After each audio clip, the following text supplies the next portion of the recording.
Alrighty. So a big thanks to you for coming out in the midst of what's been a really interesting time, and more to come, I think. So what I'm going to do is I'm going to have two readings of two of the pieces in the gallery, as well as a little bit of history in terms of how I got to writing about them and doing a piece related to them. Let's see. Yes! I love when things work. So this is actually Robert Pope. He did a lot of pieces. He was a painter. Hello. Come on in, welcome. He was a Nova Scotian painter who was very connected with the humanities community, and I'll tell you a little bit more about that, but this is from his painting. He did a whole series of painting related to his own diagnosis with cancer, and has quite an amazing book about that. Lots of extra sounds. And I'm using it here really just in terms of giving thanks. So I'm really thankful for the Craig Gallery for being able to have this showing. It's been totally different experience for me. I think of it as, interesting. I think of it as these pop-up books. You know those pop-up books where the pages kind of come up? So I have these things that are three-dimensional already, but having it in the gallery and having light on them and sharing them with people is like, boop, like suddenly it's taken it on a whole other scale for me. I want to particularly thank Lee Cripps, who did an amazing job, along with Megan Taylor Dunsmuir, who herself, in addition to helping with the gallery, has the case, the windows pieces, and she's doing Dreamer's Tarot. So if you have time, come on by and she'll do a very special tarot reading for you. When I think about giving thanks, this is a piece that's in my book. It starts the section based on personal. Well, the whole book is personal. I'll tell you a bit about that later. But there is a section that I think is more deeply personal than some of the other poems and pieces of pottery that are in it. And this is kind of a nutty piece that I did that's called, the technique is naked raku, but it's a 9-piece pot that was carved and taken apart like a puzzle. So it actually fits together. There's 9 pieces there that fit together like a puzzle. And to me, that's kind of representative of my artistic life. How I got here and the pieces that have stacked up to the point where I'm here now and doing this work is totally related to everything else that's happened in my life. And I think about giving thanks. I think about thanking my professors, both in clay and in healthcare, who really are responsible for how I'm living my life today. To my patients. For nearly 20 years, I worked in pediatric palliative care. Patients and families are literally one of those layers that have caused me to be here, that are still reflected in some of the pieces here. So it's kind of, my life is very much a series of incredible opportunity. I worked as a nurse for 9 years before I went into medicine. I worked in medicine and pediatric palliative care for 20 years. I was director of the humanities program at Dalhousie, which was all about integrating art into healthcare through teaching, through research, and through clinical care. And I kind of consider this my 4th life, because I've had 3 amazing lives already.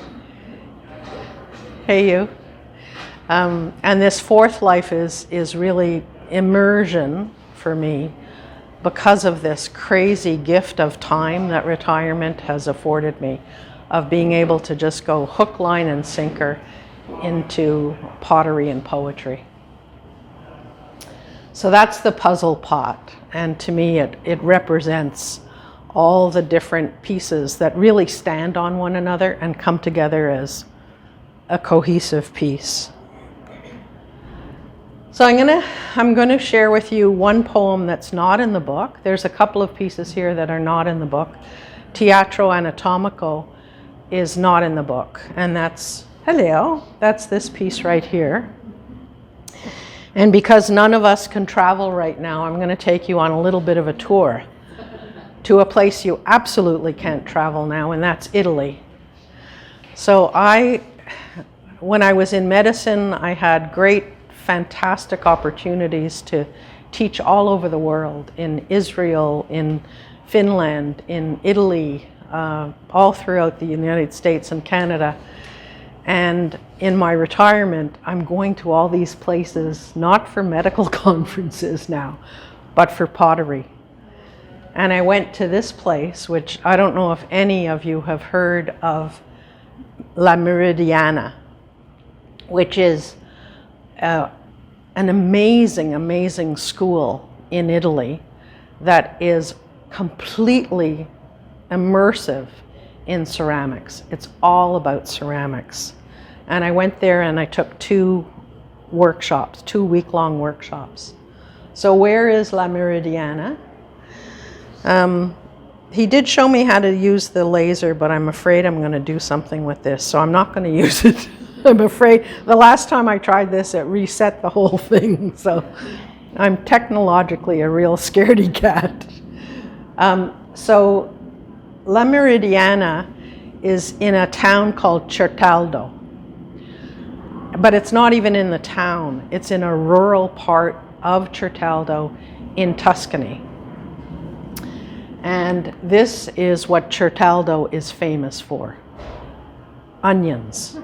They have onion festivals that just amazing. They're all about the onion. And their neighbors from surrounding villages call people who live in Certaldo big cipollini, like the big onion. Cipollini isn't the onion that they have, but that's how they refer to them. That's their crest. That's how they're just totally enamored with onion. So this is where I stayed. This is actually looking out of our balcony. When you stay and work at La Meridiana for the workshops, they put you up in houses and farms in the surrounding area. So you're literally put up beside the vineyard, and that's where I stayed. And this is our little garden in front. Art. Has anyone else been to Italy? Art is everywhere. It's everywhere. It's around every corner. It's on every corner building. It's in every cafe. It's on the streets. It's just amazing, amazing, amazing. So this was our garden. And La Meridiana is ceramics in every conceivable way. So when you walk into the dining room where they serve lunch, ceramics are on the wall. When they have their coffee break, they serve them in pitchers and cups that they made there. The dining room is the dishes they serve their food is made there.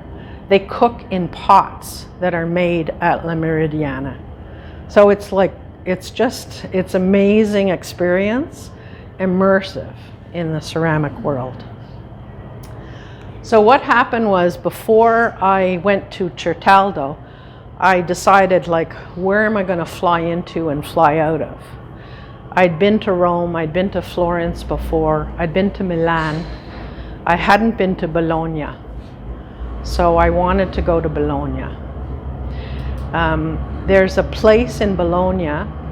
This is such a fest of noise, sounds. Wow. That's a train, okay. This too shall pass, I imagine.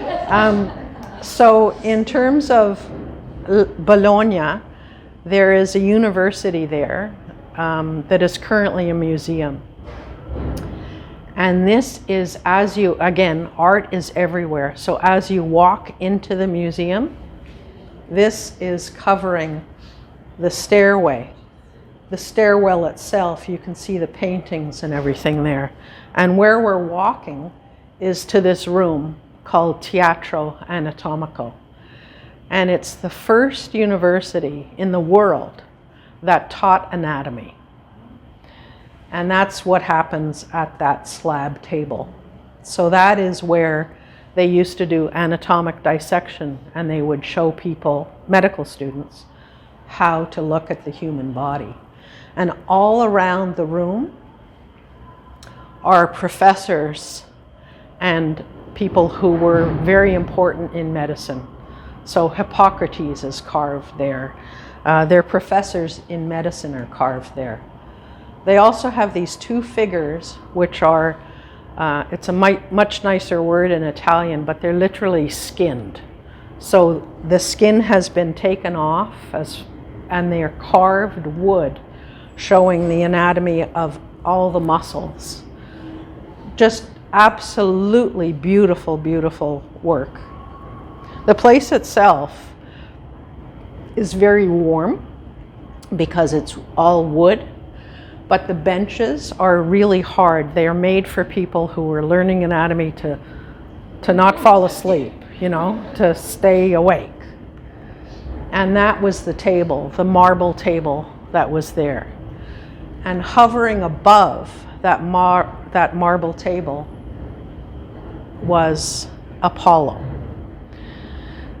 So I swear all the other Greek gods were complete slackers. Apollo is god of sun, of medicine, of poetry, of dance, of music, of the herders, protector of the young. Like, I don't know what he didn't do. He did all that stuff, right? And Apollo is shown directly above that marble slab, and all the constellations are carved into that piece as well. Like, so I thought, wow, you know, we went to medicine, we went to medical school. That should be part of everybody's exposure in medicine. You know, art and the gift around that. Wow, we should have that everywhere, right? So that was the origin of how I did Teatro Anatomica. So this is supposed to be Apollo. He has kind of a Roman nose-ish. The constellations and the moon. The anatomically correct heart, which I had to go back and like, okay, how do I do that? On a slab and on two pieces that were meant to be kind of organic and a bit tree-like, although they're the stands of the table. So Teatro Anatomical, and that stands for anatomic theater, which is really what that place is or was. And I'm just going to read you the poem now. Dalhousie University has a body donation program where people in their wills can will their body to be used in teaching others, dentistry, physiotherapy, nursing, and medicine. So this is really a tribute to that. Teatro Anatomical. A winged Apollo flies, suspended from stars, a full universe away, and yet remains as custodian of this place of the dead. A guardian hovering above those who learn here. Apollo, god of the sun, light and truth, music and medicine, poetry and prophecy, acts as silent witness to this transfer of sacred knowledge, deeper than skin, exposing bone and beyond, a great gift to the living from one who lies lifeless.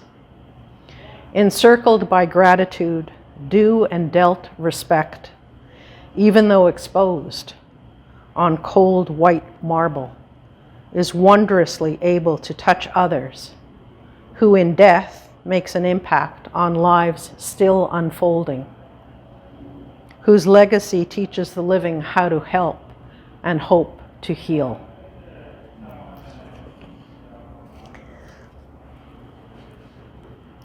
I can talk more about the pieces. This is the slab and the two anchors are done with what I call conventional firing. So they're stoneware and porcelain. The colors on it are from underglazes, which can survive really, really high firing temperatures, like 2200 degrees Fahrenheit. The heart is something called naked raku, which I can talk to you more about. It's not fired to as high a temperature. That's also underglaze that can survive more like 1600 degree temperature firing, which is what the raku does. And I can talk to you more about that. So the next piece I want to talk with you about is portage. Is everyone familiar with the concept of portage? Is that foreign to anybody? So I tend to think of portage as happening in three sections. It happens when you've got rough water that you need to somehow get around. You can't go through it because you may crash in the falls. So you need to gather your stuff, pick up your canoe, and walk around the difficult part until you can get to a point where you can pass. So it involves leaving something behind, which I've used portage and the concept with health professionals around self-care. How do we leave what we would like to leave behind or need to leave behind? What do we gather with us that's going to take us through the journey? When you're portaging, you have to be pretty savvy about what you take because you can't carry very much. So what's going to sustain you? And then once you get to the point on the other side of your portage, what do you hope that spot's going to be like? So I've used this as an exercise with literally hundreds of people in conferences around clinician self-care. And this is the piece that actually Conrad is inheriting. So portage, skilled with wood, water, and the ways of people. I wish you your wrongs righted, your lost arrowheads returned to you, solid and soothing in your palm, whispering their ancient history, a comforting review of a solid past. I wish you could be crafted back to an enduring smoothness, like the rocks in the river you love so well, to have the hard edges of pain cleanly carved away, one sharp blade through cedar, exposing a heart of good and golden wood. If not, then I wish for you the gift of a portage, a clean divide between one thing and another. Let the turbulent waters find their own home. Leave behind the well-tilled soil. Let wind and time weather the swaying grasses to an indiscernible powder.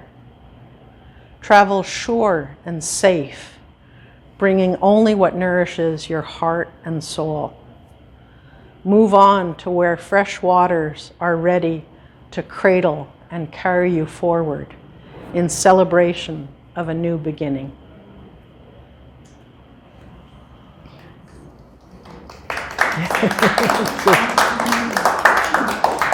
That's Peter's favorite piece. And I didn't thank at the beginning Peter Eichel, who is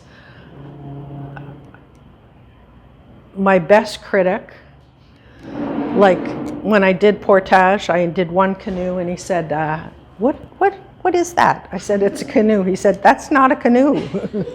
So it became a canoe. I recrafted it and it became what is now Portage. The tree at the back of the room for the language of clouds, the driftwood tree, Peter found 2 perfectly pieces of driftwood and put them together. So he's critique, but incredibly helpful and helps me through a lot of stuff. So this is, could you pass me Portage?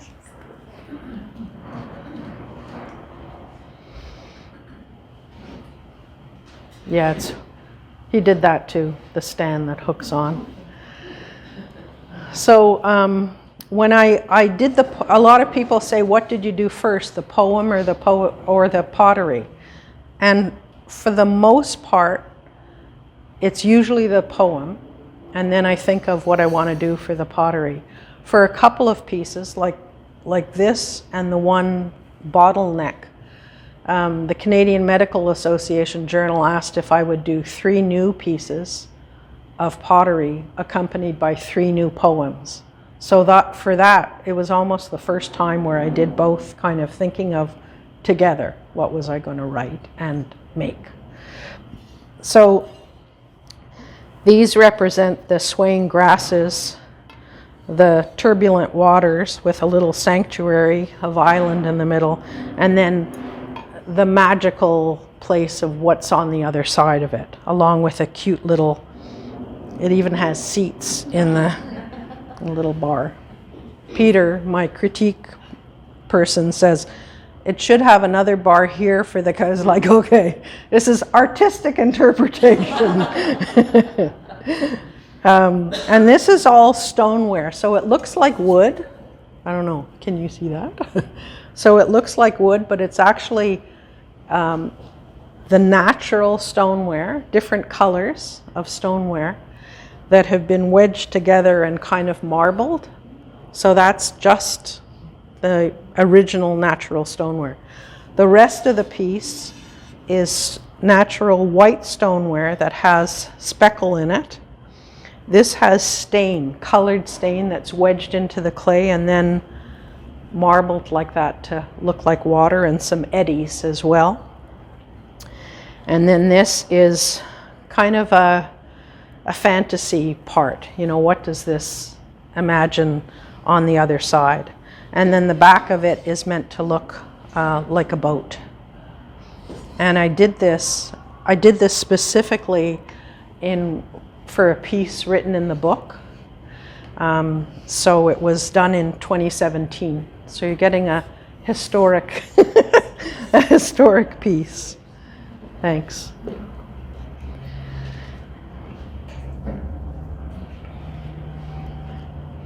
And I fire most of my things at what's called cone 6, which is like 2250 degrees Fahrenheit.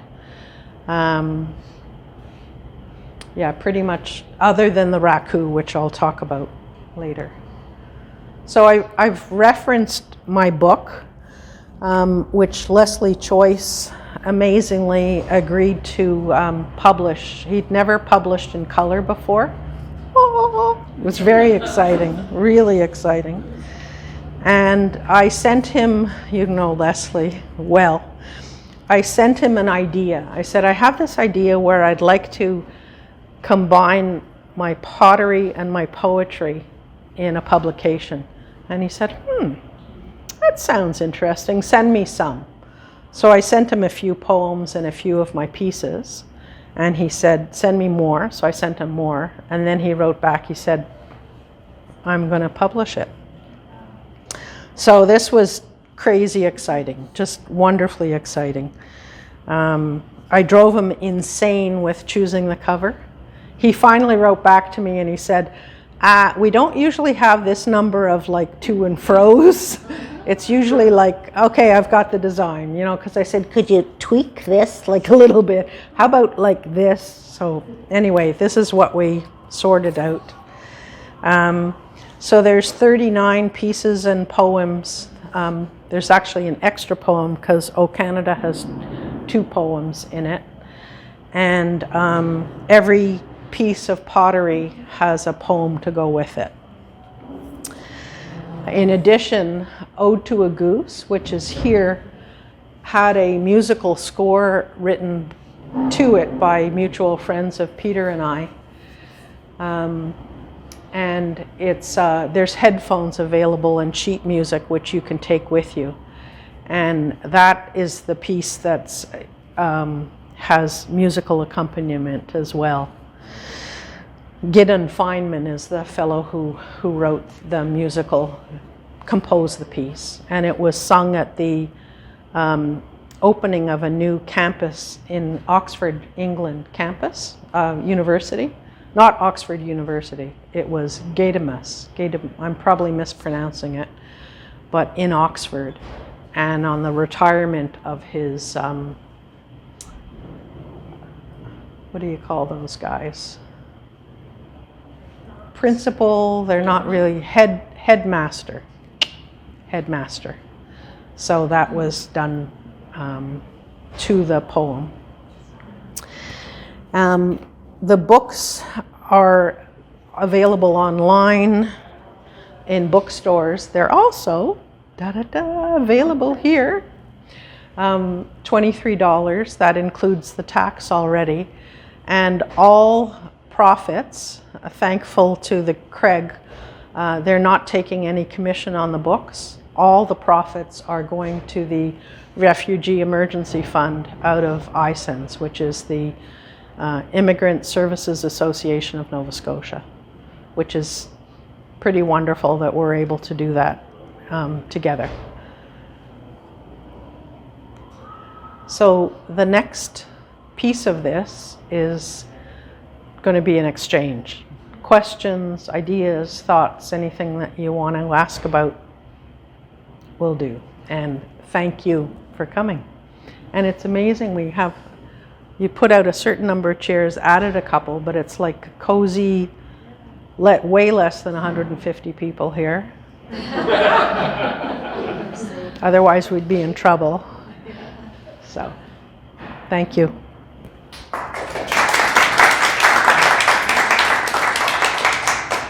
Gerri can answer questions if anyone has any. I have a question. When you went to Italy, did you go during your ceramic studies or after? I kind of consider my ceramic study like longitudinally. They're still going on. I did some study at NASCAD. I worked initially, it's pretty interesting process, Nova Scotia College of Art and Design. So while I was still working half-time at Dalhousie, I decided I was going to go back to school as a mature student. And you have to bring a portfolio to NASCAD. And I met with Rory MacDonald, who was the head, still is the head, of NASCAD Ceramics. And he went through my portfolio and said that he said, I'll accept you as a mature student to do independent study with him. So independent meant I had ideas that I wanted to do and things that he helped me with, skills that like I'd never done much in the way of decals before. I'd never done, certain kinds of processes. I'd never done slipware, casting before. So he said, have you done this or that? I said, nope. Okay, have you worked with slips much? Nope. Because all the ideas that I had, he said, well, I'll help you with that. And what he would do is I'd work independently and then he'd come several days a week for a couple of hours each time and work with me on a skill. So I was with I was the oldest student in the class, and I took like 3 semesters of courses at NASCAD. I didn't go for a degree. It was more like I want that course and I'd like that course and this course. So I did that. So I did NASCAD for I guess 2 years. And then both before and after, I've been taking courses here and there, La Meridiana. So it wasn't, I mean, I consider it part of my ongoing ceramic education, but it wasn't part of any particular course per se. It was just something that I read about, wanted to do, and went for. And did the trip to Italy influence your work from then on? Everything has influenced every part of my work. So Curtis Benzel is one of the people I took time, a week-long workshop with, who is like, he's like Mr. Precision. Like, he's so immaculate and precise, and he's got like these just, you know, hundreds of slices of clay that he colors and puts together, and he'll form like butterflies of color. It's like so not me, like so not me. Like I'd never work like that. I mean, it has to be like a little freer, you know. But I learned technique from him that happens in my work. So that middle strip of color through portage or other kinds of things are this little piece, a vessel overflowing, that tiny little vase, was done at La Meridiana. And then when I got back home, I felt like it needed something to kind of ground it. So I did another piece that's made from multiple stonewares wedged together and then roughened up. And that became the base for the vase. So everything that I've taken, Naomi Lindenfeld taught me colored porcelain. I don't do her precise technique, but it kind of, it's absolutely part of what's here. Portage, yeah, it's everything that people have taught me is somewhere. That piece, Ode to a Goose, was done at Nova Scotia College of Art and Design when I was there, with colored slips, which I'd never done before. So yeah, I think it's kind of the same as that puzzle pot. It's everything that I've learned to incorporate, although Curtis Benzel I'm not, nor will ever be. Your writing, Gerri, did you take courses, or is that just all from your own? It's my own thing. I did, when I was in humanities, I had a sabbatical time. So I ended up going to New York and worked with New York University around writing. I took some writing workshops, and I've taken some workshops over time. It's interesting. Narcissus, the piece around the corner, I wrote when I was in New York because I thought it was actually quite a negative experience. It was so, I just couldn't imagine spending, this may be insulting to people, so I apologize, but I couldn't imagine spending so many hours and so much time over like such crazy detail.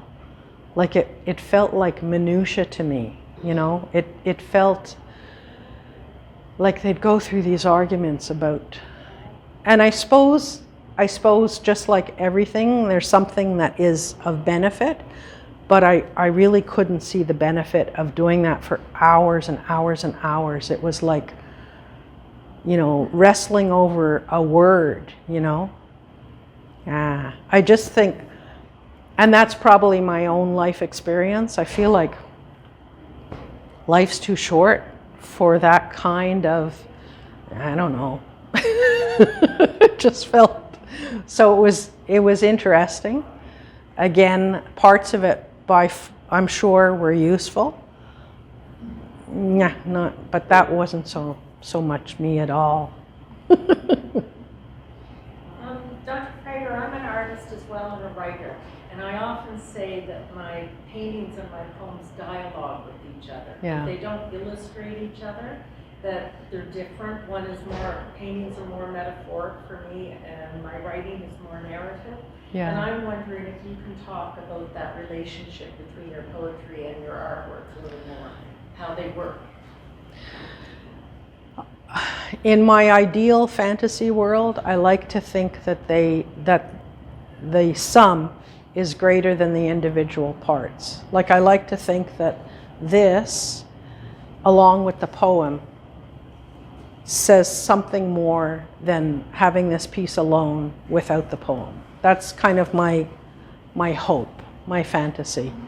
Some of them are quite concrete, like Portage is very much a portage. But when I was reading, oftentimes I'll bring the poem back into the studio and look at it and say, like, how can I express this? And then when I was able to get the grasses and have them shown that way, it may be less abstract than people may like, in terms of, like you said, it's not a direct representation. But I like to think that I guess I'm very visual, and for some people, like I've never been able to stand in a gallery and read a poem. It drives me crazy, you know, like I've got to sit down to read it, or be by myself, or that kind of thing. So I like to think that for people, they could kind of get the gist of it, but then they get into it at another level by looking at the piece. So you see them much more like a set, a pair I that do. go together. I do. Oh, that's really interesting. Yeah, I do. Narcissi around the corner, so Narcissus was a fellow who was completely self-possessed. He ended up looking at his reflection in a pool of water to the point where he starved himself to death and essentially drowned. Narcissi as well, they're beautiful flowers, and they're our first kind of spring signs. So I did that piece with this fellow reflecting in the water, but I also wanted to have both represented around the beauty of that. So that just kind of almost evolved, but they are intimately related to each other. Yeah. Yeah. Wicked wind, eh? Hey. This is a bit of a nebulous thought, so please feel free to respond to any part of it. I'm wondering how working in medicine and like the medical establishment, I guess how your art responds to that, and if there was like a really specific moment or like a evolution of how you felt about doing that your art was called to respond to, as like an outlet or like a rumination on like things that you were experiencing or like watching people experience that I can only imagine is beyond comprehension. So the question is really about my reaction and response to working in medicine. Yeah, and the role that the art played. And the role that art played. Yeah. Probably the first role that art played was in writing. I wrote long before I started doing pottery, and I would usually write in response. Conrad knows. Conrad's the head of pediatric oncology at the IWK, and he's seen my poems peppered through the place sometimes. So I would often write for my own relief, really. And it was a relief. It was like, I would come across something that was just viciously tragic. And somehow being able to write about it, it kind of lifted it a bit for me. And sometimes it was for myself, and sometimes it was for the patient and family. Depending on the situation, I would sometimes give the poem to the patient. If it was something that was not, obviously I didn't want to ravage anybody. It couldn't be, it had to kind of help lift instead of, you know, get more into the mire. But I found at times it was for myself, and certain poems were specific for the patient and family, like they were written for them and not necessarily for me. And sometimes ones that I wrote for myself, I thought, I think this family may like seeing that or having it. I've had my poems read at memorial services for children of families. So on some level, it did help relieve on some level or lift. And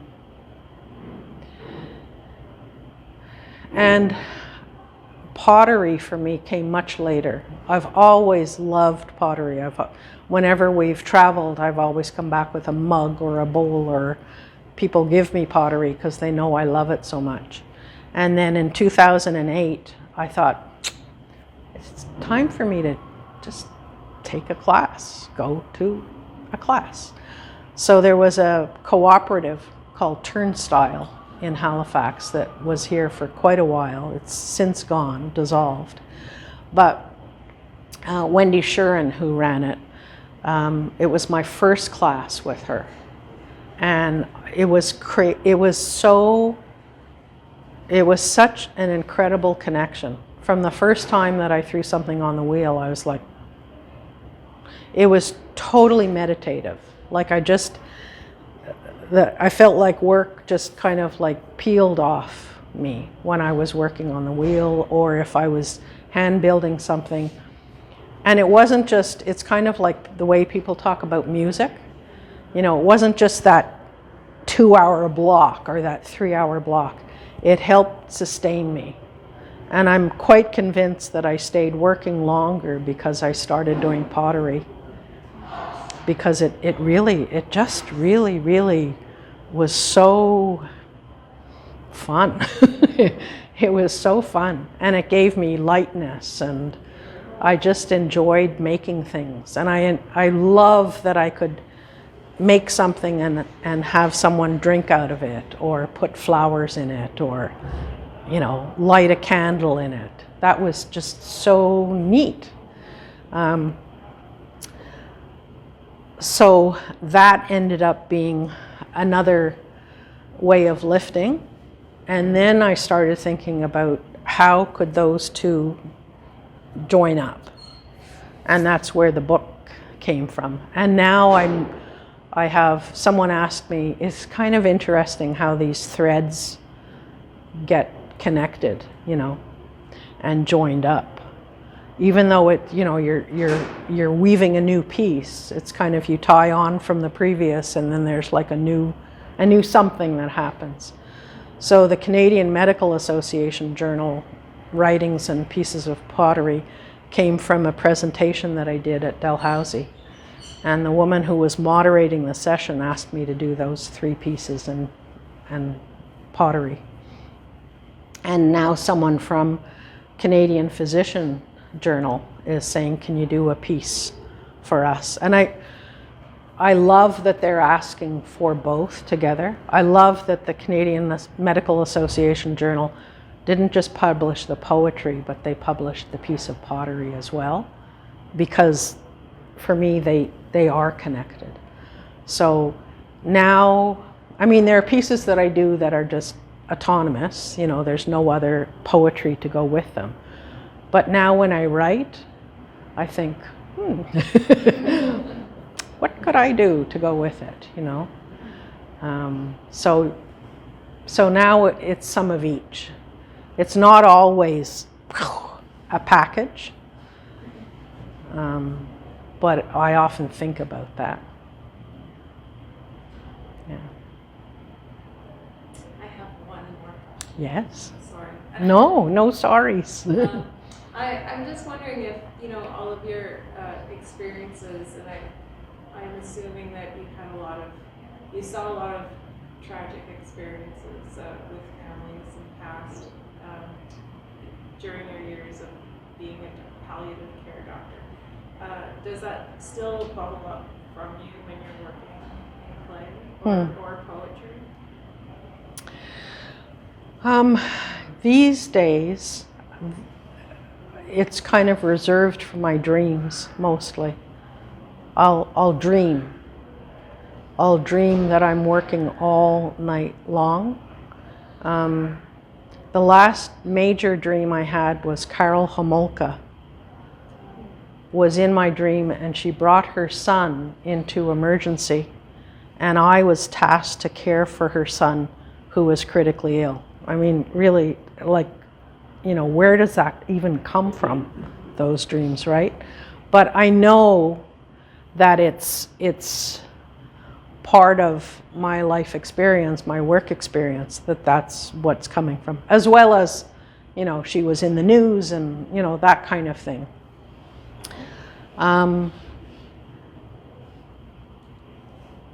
But for the most part, these days, I think it may be unconscious or subconscious that it may filter through my work in some way.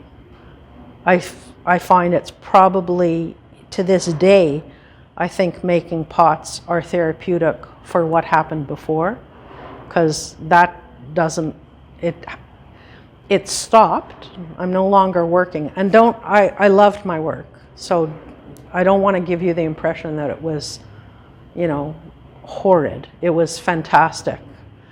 It taught me incredible things. And as tragic as some circumstances were, the life and the energy of children and families and health professionals who care for them. I mean, you just don't ever see people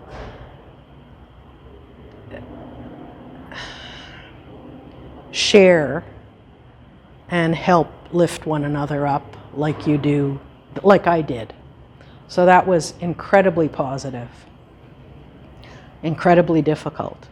So although my work has stopped, I don't think I'll ever finish having it as part of, it's kind of, it's in my cells, it's 20 years, it's not going to go away.